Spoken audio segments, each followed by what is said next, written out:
Good morning, students. Today we will continue with our topic industrial society and social change. This is topic 1.2 of your lesson number 2 of history.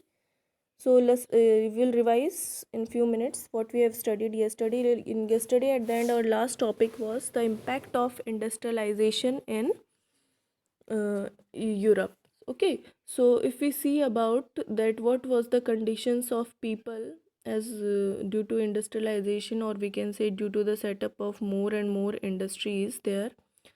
So it is due to industrialization people came together, like men, women and children started working in factories, but their conditions was not good because they were having long working hours, and for this poor wages were paid to these people. Now next thing is that unemployment was also a common problem there. Okay, तो unemployment जो था वहाँ पर बहुत ही ज़्यादा common problem था. This was there. Other than this, if we talk about, was housing and sanitation problem was another major thing. Okay, housing और जो सैनिटेशन प्रॉब्लम थी वो भी एक मेजर थिंग थी. बहुत ज़्यादा लोगों को फेस करनी पड़ रही थी दिक्कत. This we have seen. So, and liberals and radicals were searching solution for these such issues, or we can say these such problems.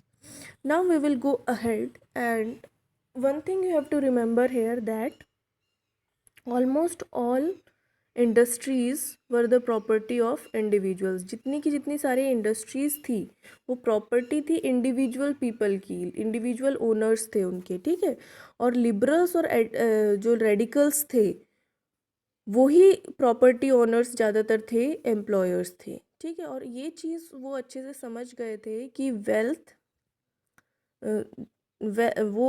ये चीज़ अच्छे से समझ गए थे कि अगर हमें ज़्यादा प्रॉफिट लेना है तो हमें अपने वर्कर्स को हेल्दी रखना पड़ेगा, सिटीजन्स को एजुकेटेड रखना पड़ेगा, तभी वो क्या कर सकते हैं, ज़्यादा अपने प्रॉफिट्स को हाई कर सकते हैं.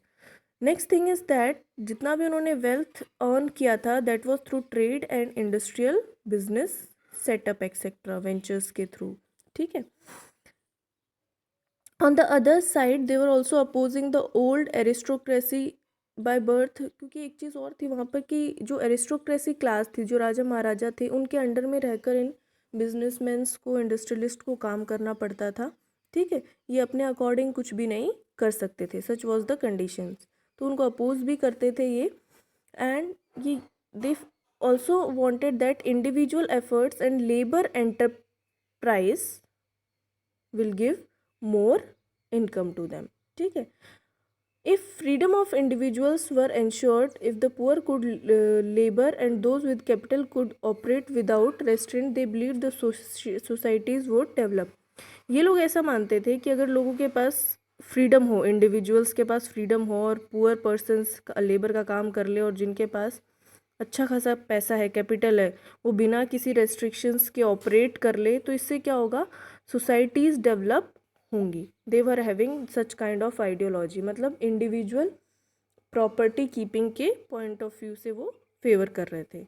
सो मैनी मैन एंड वीमेन, बहुत सारे मैन एंड वीमेन क्या कर रहे थे, जो चेंजेस चाहते थे, जो इस चीज़ के अगेंस्ट थे कि वेल्थ भाई इक्वली डिस्ट्रीब्यूट होनी चाहिए सोसाइटी में. उन्होंने रैलीज़ वगैरह की, लिबरल्स और रेडिकल ग्रुप्स के, पार्टीज़ के.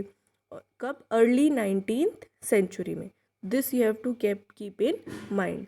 बस इसमें हमने इतना पढ़ा इस टॉपिक में अभी तक कि क्या कंडीशंस थी इंडस्ट्रियलाइजेशन की वजह से लोगों की.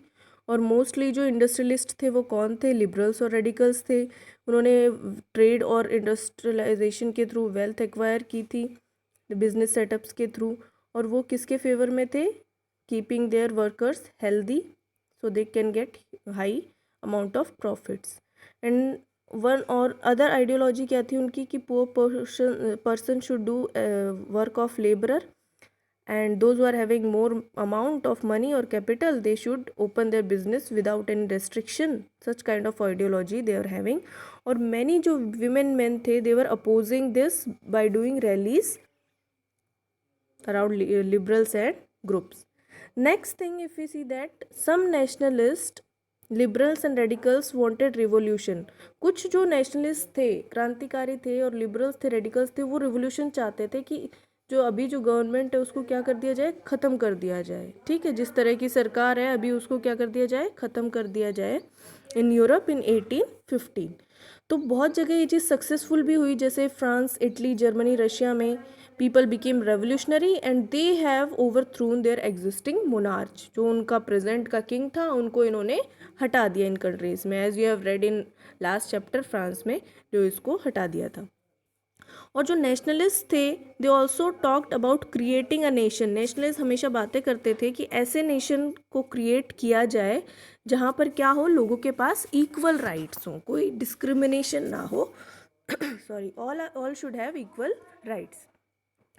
तो ऐसा हुआ भी 1815 में। जोसेफ मेज़नी जो थे, he was Italian revolutionary also and nationalist also. उन्होंने साजिश के थ्रू क्या कर लिया, ये सब अचीव भी कर पाई, इस तरह की गवर्नमेंट फॉर्म कर पाए वो। और उनके जो आइडियाज़ थे, लोग इतने ज़्यादा इन्फ्लुएंस हो पाए उनसे कि इंडिया में भी उनके और बाकी जगह भी उनकी जो राइटिंग्स थी, उनकी जो लेख थे वो पढ़े जाने लगे थे। Okay, so you have to revise the topic again, and we will continue with the topic in the coming of socialism to Europe। कैसे सोशलिज्म आया, क्या व्यू पॉइंट था सोशलिस्ट पर्सन्स का। ठीक है, all these things we will see in the next part.